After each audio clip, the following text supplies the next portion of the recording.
Today we explore the final two songs from the Hobbit movies, Icy Fire from The Desolation of Smaug, and The Last Goodbye from The Battle of Five Armies. A couple of episodes ago, we looked at the songs from the first Hobbit film, An Unexpected Journey.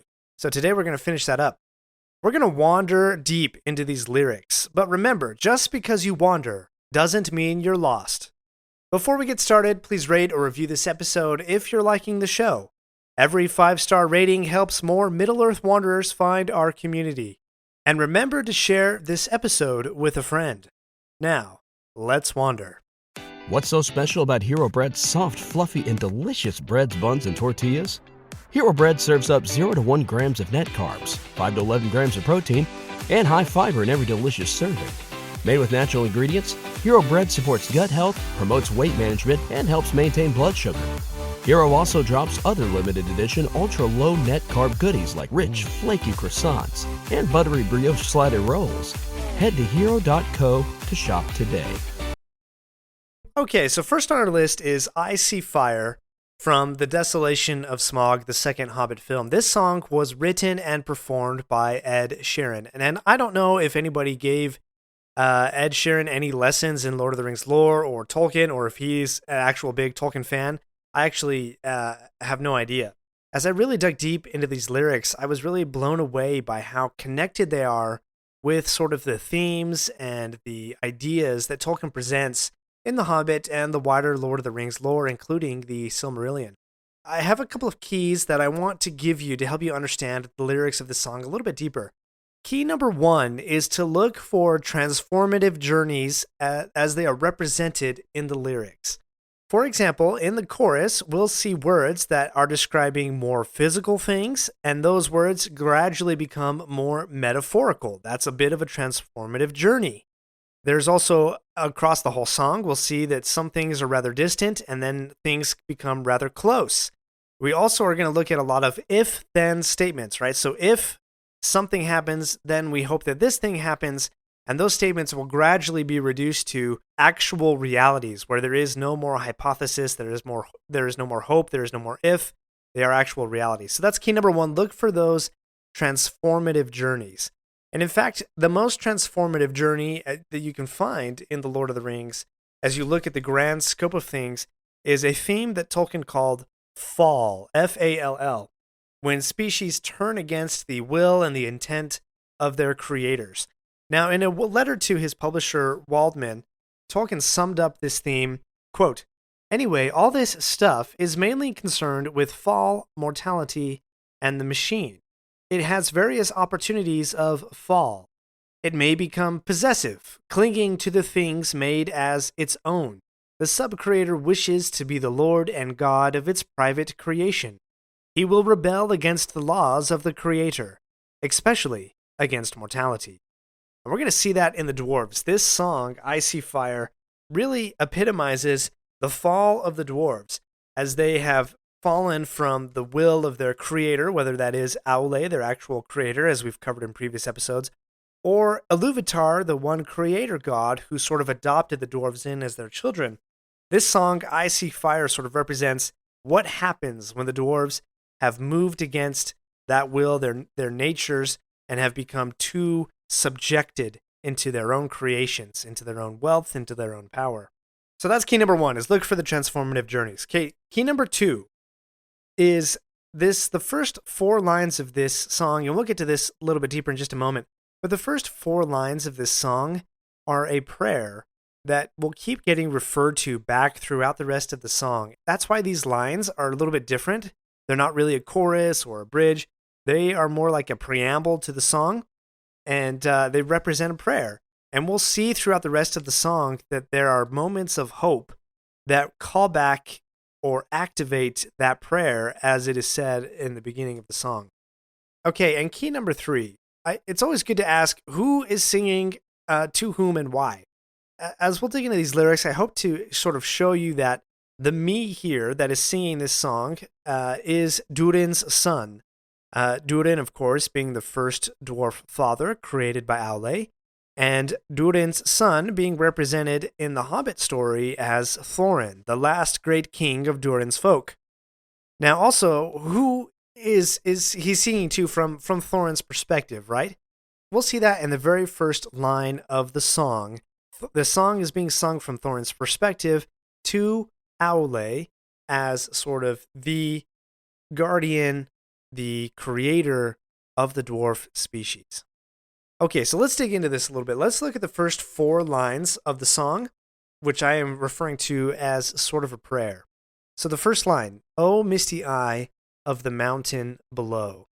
Now, mountain, there's a clear on the surface reference of the lonely mountain that the dwarves are trying to reclaim. This was the home of Thorin and his father and grandfather, where they had great wealth and great power and prestige. But also in the Silmarillion, the mountains are referred to as Aule's trees. So Aule, the creator of the dwarves, remember, he is one of the Valar, the guardians of Middle-earth, and he is their master craftsman. He is the one who is creating and building and crafting all of these wonderful and beautiful things, including the mountains. The mountains are Aule's creation. So this prayer begins by addressing, "O misty eye of the mountain," right? I think that's actually in reference to, let's call this prayer out to Aule as our creator, who is supposed to be watching over us and keeping watch over Durin and his prosperity. That's really the second line there, right? "Keep careful watch of my brother's souls." Now, in the third and fourth line, we see our very first instance of a sort of if-then statement. Okay, and this is the overall arching if-then statement. Should the sky be filled with fire and smoke, okay, so in other words, if there's fire and smoke, then keep watching over Durin's sons, right? So if there is fire and flame and smoke in the fate of the dwarves, then we hope that you will keep watching over us, right? That is our prayer to you, the Eye of the Mountain, or Aule. That is our prayer to you. So then we get into verse number 1. And verse number 1, and what we'll see in actually almost all of the verses, and it's interesting when this changes, but in almost all of the verses, the first 2 lines, again, are one of those if-then statements. So verse number 1, "If this is to end in fire, then we should all burn together." Right there from the very beginning, they're looking at, okay, what's going to happen? How is this going to end? And if it is going to end in fire, then we're going to have some solidarity. We're all going to burn together. We're all going to go down together. And also, this verse is pretty distant. It's almost as if they're watching from afar. This is different in the film than in the book. In the book, Thorin actually explains that he was adventuring away from the mountain and he saw the dragon attack from a distance. And so this verse actually really matches sort of that experience that Thorin gives. They're watching the flames fly higher out into the night. We're going to have to stand by as we watch the flames burn on the mountainside. It's something very, very distant. And yet that prayer is still activated. Remember, the prayer is, if we're going to end in fire, then please keep watching over us. So verse 1 is, we're ending in fire. We're going to be solidarity, but please activate that prayer. Please keep watching over us. Now we're going to dive into verse number 2. And again, look, the very first 2 lines there of verse number 2 are one of those if-then statements. And this is a little bit more immediate than sort of the distance from verse 1. In verse 2, we get the "if we should die tonight," right? That immediacy, some urgency, then we should all die together. So we still have that idea of solidarity, except now it's a little bit closer to us. They're going to raise a glass of wine, which in most cases, wine is usually red. And I'll say that because it's really interesting that Ed, as he's writing these lyrics, he never actually describes fire in any of its colors. He sort of uses some metaphorical language. So a glass of wine, that's red. And we also had the word auburn just a couple lines before up there in verse 1. We'll get auburn a couple more times. And that's sort of really the only actual description of fire. We're sort of using those metaphorical descriptions there. Okay, and again, we're going to activate that prayer in verse number 2, right? So calling out to Father O, right? So they're going to call back to that beginning prayer. They're calling back to Aule as the father of the dwarves, who created the first 7 dwarves. This verse also ends with the line, "Desolation comes upon the sky." Now, desolation is the word that Tolkien used to describe how Smaug had sort of left the land as Thorin and Bilbo and company are traveling through the land. He calls it the desolation of the dragon. And this, again, is not so distant, but a little bit more immediate. Desolation is coming upon the sky. right? We have a dragon who is now attacking the dwarves, and this dragon will leave nothing in his wake but desolation. Okay, now we get the first chorus. And notice in this chorus, there is no if-then statement. Those are going to be in the verses. The verses kind of show that a little bit of hope, or maybe this will happen, maybe it won't. But in the chorus, not so much. Very first line, now I see fire. So there is no more if-then. It is now. This is reality. This is actually happening. There is fire. Therefore, that prayer from the very beginning is now activated. We're asking for that blessing over Durin's sons to be watched over, to be kept over, to be guarded and protected. There's fire in the mountain. There's fire burning the trees, both very physical sort of things. But then we take one step into more of the metaphorical. I see fire hollowing souls. Hollowing, a word here which means to deprive a soul of its essential elements for functioning. Probably in this case, a body. A soul needs a body to function, at least for the dwarves in Tolkien's mythology. And I see fire, but then we even get a little bit more metaphorical. Blood in the breeze, which I really like because that has a bit of a double meaning to it, at least from what I can see. Blood in the breeze is one way of describing flame and fire as it's going through the wind, right? Remember, the lyrics never come out and say that fire is red, but the lyrics are using these different words, right? Auburn, wine, blood in the breeze. So in one way, this is metaphorical in that the fire is going through the wind.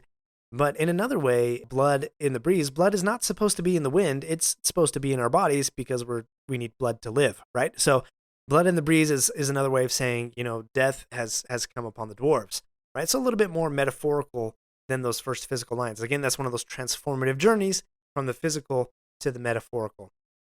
And then we get the last line of the chorus. I hope that you remember me. Go back to that prayer. Who is me? Me, in this case, is the representative of Durin's son, who is Thorin, the king of the dwarves at this time. We're hoping that the Aule, the creator of the dwarves, hoping that Aule will remember Thorin. We're trying to activate that prayer from the very first lines of the song. Okay, now we move on to the next verse. And we start again with another if-then statement. Should my people fall, or in another case, if my people fall, then I'll do the same.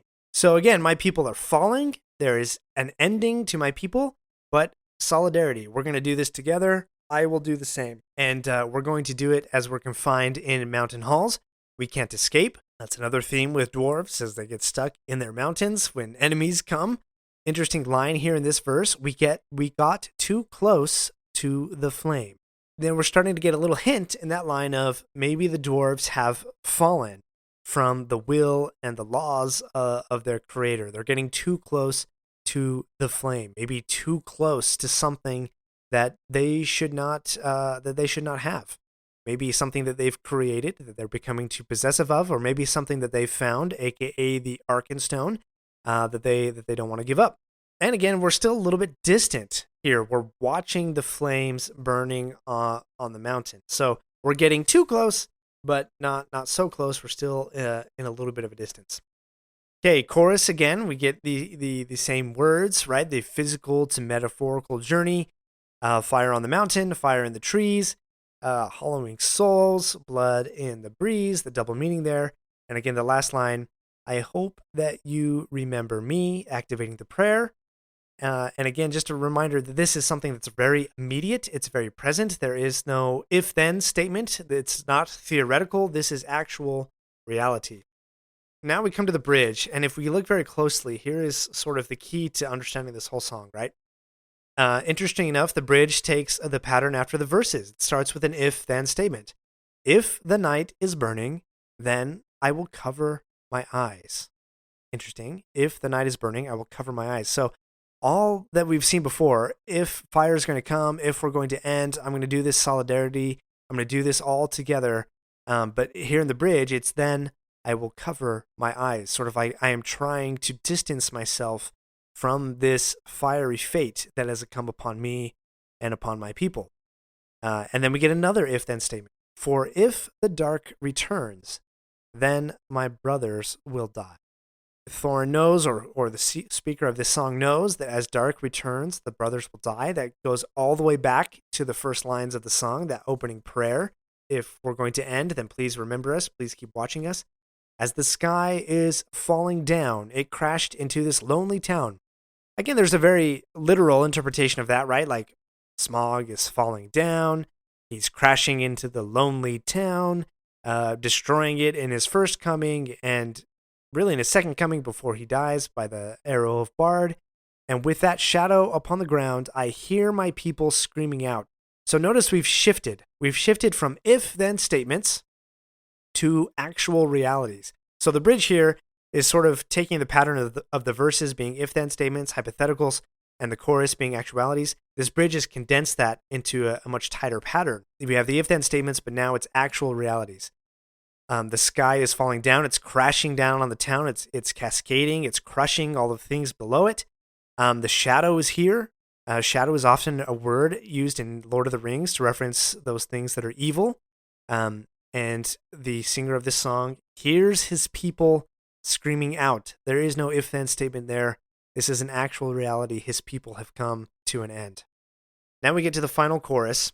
And again, there's no if-then statement. Right now, I see fire inside the mountains, burning the trees, hollowing souls, blood in the breeze. And then we get to the closing sort of refrain here. First line, I see fire. So there is no hypothetical. There is no more hope. This is actual reality. There is no if-then statement. Oh, I saw a city burning, right? So past tense. This is now something in the past. There is no more hope to remember. Fire is burning everything down. And it is no longer something distant, right? We're not watching fire on the mountain or on the trees anymore. It's something so close to us that we feel the heat upon my skin. That fire is not distant anymore. It has now become personal. So that is the final reality of the dwarves. Did they get too close to something and became possessive of something that they probably should have let go? And then the dragon came, burned them to fire. Be interesting to think that opening prayer, O misty eye of the mountain below, keep careful watch of my brother's souls. Should the sky be filled with fire and smoke, keep watching over Durin's sons. So we're praying to Aule, the creator. The sky indeed was filled with fire and smoke. Did Aule honor this prayer? Did he keep the faith of the dwarves? Did he keep watching over Durin's sons? Well, I think that's maybe a debatable point. The Thorin and his company were able to come back. Smaug was defeated, although not by the dwarves' hands, and Thorin was able to reclaim the mountain of Erebor, but he lost his own life in the process, as well as Fili and Kili. And honestly, that is the first place that my mind goes to when I hear the words, keep careful watch of my brother's souls. Thorin was the uncle of Fili and Kili. They had a very tight relationship. Did Aule, the Eye of the Mountain, did he watch over their souls? I'm certain that he did, and that he helped them in a way that that only works in Middle-earth, right? Sometimes our hopes are not entirely honored in a timeline or in an exact way that we would like, yet I think this prayer still holds true. Misty eye of the mountain below, keep careful watch of my brother's souls. And I think that's perhaps a prayer that all of us could raise up in our own ways and in our own lives. So kudos to Ed Sheeran for these lyrics. Again, I have no idea what his depth of knowledge is in terms of Lord of the Rings and reading the lore or looking at Tolkien. I don't know if somebody sat down with him and said, "Hey, here's some major themes that we're going for." I'm sure somebody did. Peter Jackson, somebody said something. But I give Ed Sheeran an A+ for these lyrics. I think they fit very well, perfectly as a song for the Lord of the Rings. Okay, let's take a very brief break, and when we get back, let's take a look at the last goodbye from the final Hobbit film. We'll be right back. We're not done yet. If you like this episode, please leave a review and share with your friends. And remember to subscribe if you haven't already. We'll be right back. Do you ever find yourself thinking about who would win in a fight between Goku and Superman?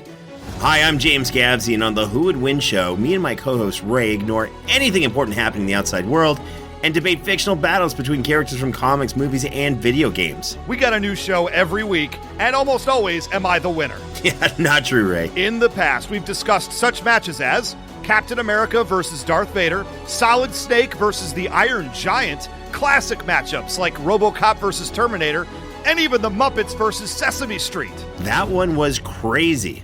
So if you're a fan of geek culture and love a spirited debate, check out the Who Would Win Show wherever you get your podcasts, or check us out at whowouldwinshow.com. At Baker's, shopping with pickup and delivery is the same as shopping in-store. Same low prices, deals, and rewards on the same high-quality items. It's one small click for groceries, one big win for busy families everywhere. Start your cart today at bakersplus.com. Baker's, fresh for everyone. Restrictions apply. See site for details. Save big on your favorites with the Buy 5 or More, Save $1 each sale. Simply buy 5 or more participating items and save $1 each with your card. Baker's, fresh for everyone. Welcome back, Wanderers. Let's dig into The Last Goodbye from the third Hobbit film, The Battle of Five Armies. The Last Goodbye, written and performed by Billy Boyd, none other than Peregrine Took himself. Billy Boyd, great performer, great actor, wonderful, wonderful lyrics here that we'll dig into. Just a quick little piece of trivia. The song that Pippin sings in the Courts of Minas Tirith in The Return of the King, they had it in the script, right? That Pippin was going to sing a song, but they didn't actually write the song. And Billy kind of saw that in the script, and he kind of went and looked at a couple things, did a little bit of research, and he actually wrote his own little song based off of some of the poems in the book. Home is behind, the world ahead. There are many paths to tread. He created that song, and when the time came to film the scene, they were like, "Oh no, we forgot about this song." And Billy says, "Well, here, I've got this thing," and he sings it, and Peter Jackson says, "Boom, let's go with it." And so they did. And they used Billy Boyd's song there in Return of the King. So I think it's very fitting here that as we look at the last Hobbit film, the very last song is written and performed by Billy Boyd. And again, similar to Ed Sheeran, I don't know Billy's his depth of knowledge in the lore, how much he's read. I assume he's read quite a bit because they were pretty big on that on the Lord of the Rings set. But again, I'm going to give Billy Boyd an A+ here on these lyrics. I think you'll see why. Okay, so the major theme of this song, obviously it's called The Last Goodbye. The major theme here is farewell, right? All good things come to an end. In fact, if I were to sum this up in a couple of words, I'd say there's sort of a resolve from this song. There is a peace in how things have fallen out in the journey and in the adventure and in the story, and they are all parting in friendship, right? And this comes from the very first lines of the song, as the snowflakes cover my fallen brothers. And clearly this song is from the Hobbit's perspective, right? From Bilbo's perspective. And so to know that Bilbo is considering the dwarves his fallen brothers, he had all the reason to not. I mean, Thorin was pretty angry with Bilbo there towards the end, but they did have a moment of reconciliation before Thorin died. And so Bilbo was looking at this as fallen brothers, right? And brothers is a relationship. It's a bond even more than just simple friendship. If you look at Thorin and Bilbo, they started out as sort of employer and employee with a contract, and then they sort of became friends. And then here at the end, Bilbo is considering them his fallen brothers, right? And now he will say his last goodbye. Night is falling, so ends this day. The road is now calling, and I must away. Now, as I read these things, I feel like there's a sense of wandering here. The road is calling. The road is almost a entity unto itself that has a will and a power of its own.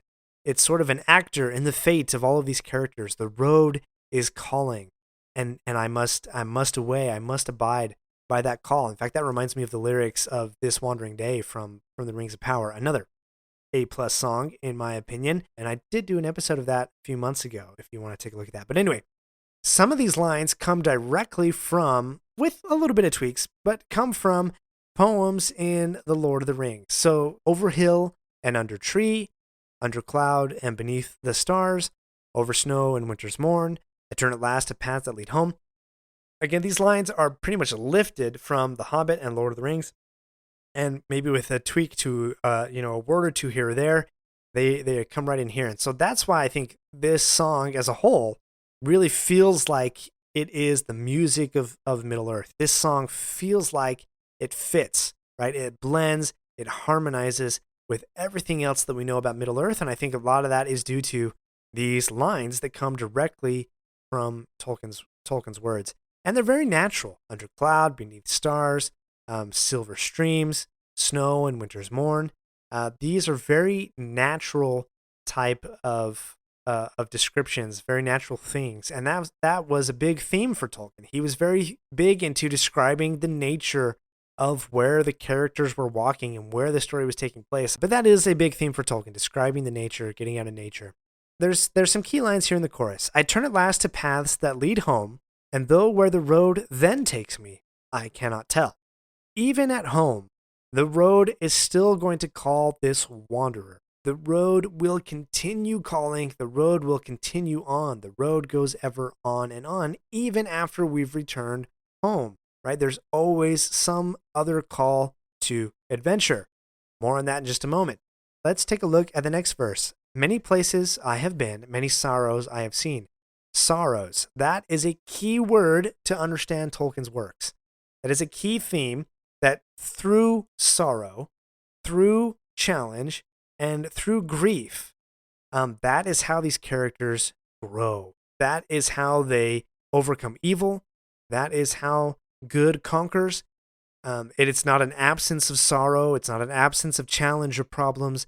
It is only by suffering through that sorrow and rising up to meet it with your friends that evil can be overcome. And again, we get a little bit more solidarity, right? I don't regret, nor will I forget all who took that road with me.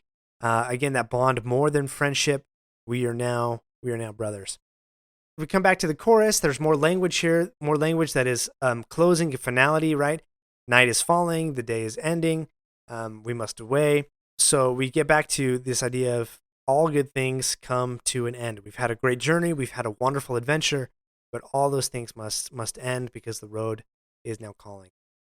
We get to the bridge, and this is where some of the key takeaways of the song come, right? To these memories I will hold, with your blessing I will go. We're parting in friendship, we're bonding in brotherhood, to paths that lead home.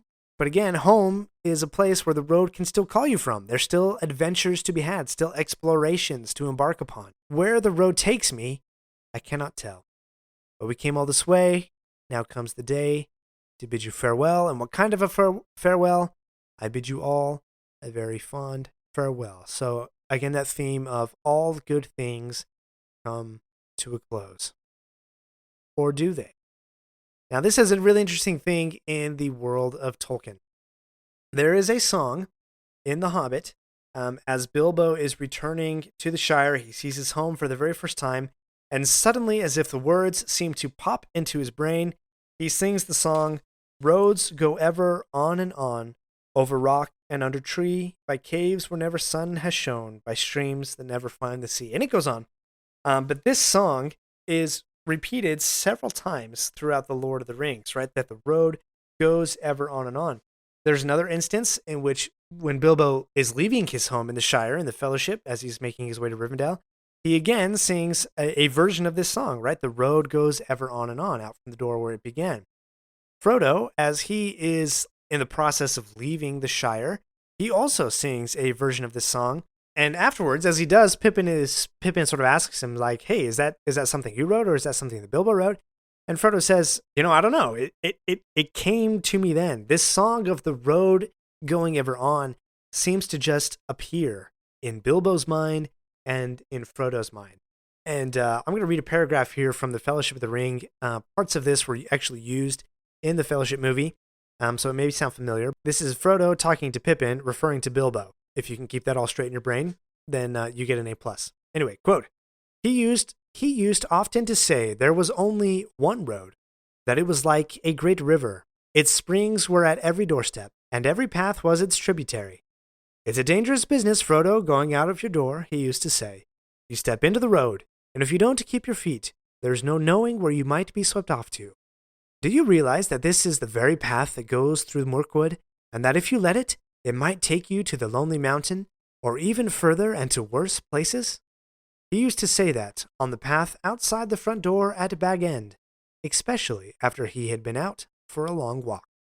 I really love this idea. And in fact, this theme, as it's articulated here, is really one of the things that intrigues me the most about the Lord of the Rings is the interconnectedness of everything. It's represented here by the road. If you go stand on your doorstep, whether you live in a house or an apartment or in a car, I don't know where you live, but if you stand on your doorstep and you think, this path connects to that road, that connects to that road, that connects to that road, all of these places are interconnected. And it's these roads that we travel that sort of bring everything together. You could go from Bag End to Mordor just by stepping out of your door. In fact, that's exactly what Frodo's going to do. He's going to leave Bag End and go to Mordor. Luckily, Bilbo got to go to the Lonely Mountain. But this interconnectedness of the roads is really intriguing and fascinating to me, this theme in The Lord of the Rings. But this theme of the roads and their interconnectedness and their going ever on and on, I think is actually a metaphor for another theme in the world of Tolkien and The Lord of the Rings. And that particular theme is that not only do roads go ever on and on, but the tales and adventures also are interconnected and go ever on and on. Like, for example, I really love this passage as Sam and Frodo are climbing. This is in the chapter, The Stairs of Cirith Ungol from the Two Towers. And Sam is sort of reminiscing about all the different tales that he has learned thus far. And this is where, they get that line from the movie of, I wonder if we'll ever be, putting songs or tales.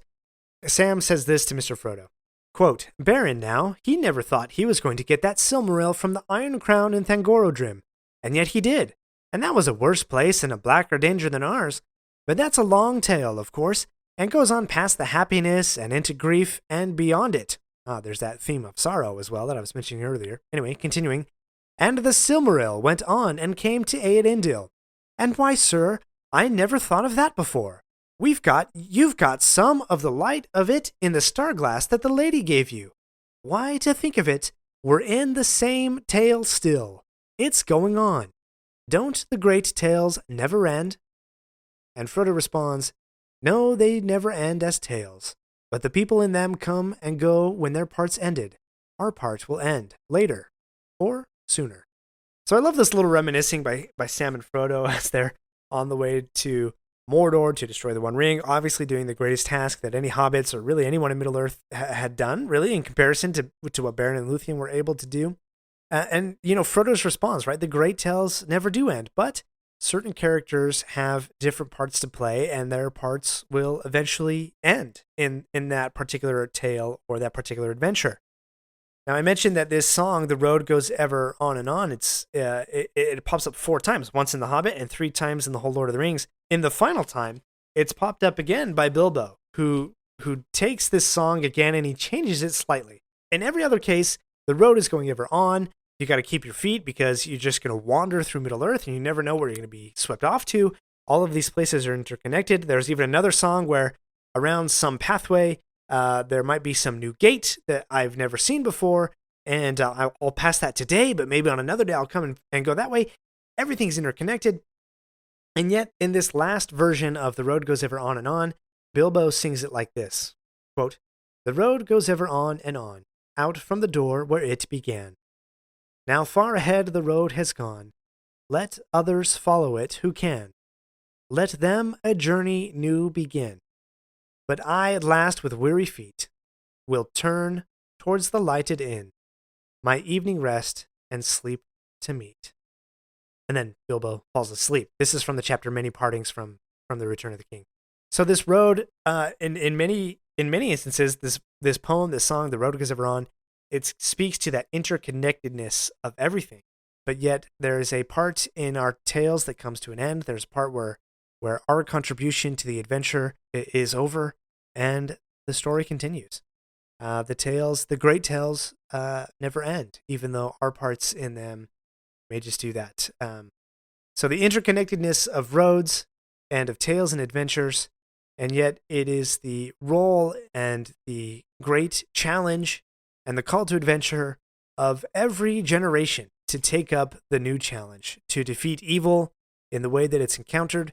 For them, for Bilbo, that was to find the One Ring and to overcome the dragon Smaug, survive the Battle of 5 Armies. For Frodo, it was to destroy the One Ring and to challenge Sauron. For Galadriel and Gandalf and Elrond and the White Council, obviously they wanted to overcome Sauron as well. You think back to the first age of Middle-earth, you had great heroes like Fingolfin, who went and challenged Morgoth himself and had actual hand-to-hand combat with the Dark Lord himself. Every generation has its challenge. The tale continues. The road goes ever on and on. What is your part in this great adventure that we call life? What tales are you connected to? What roads have you found your feet on? Where will you go? What will you do with the challenge that is given you? Or that sparks in my mind the words of Gandalf, right?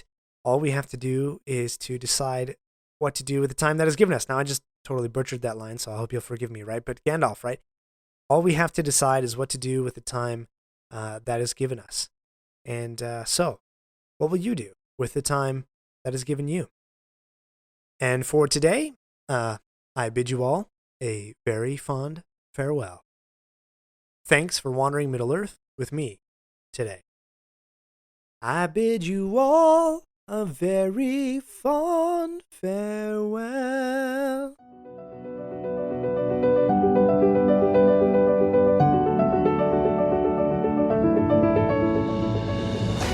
My friends, if you enjoyed this episode, let me know by subscribing, leaving a review, and sharing with your friends. Follow me on Facebook or Instagram at Lore of the Rings Podcast.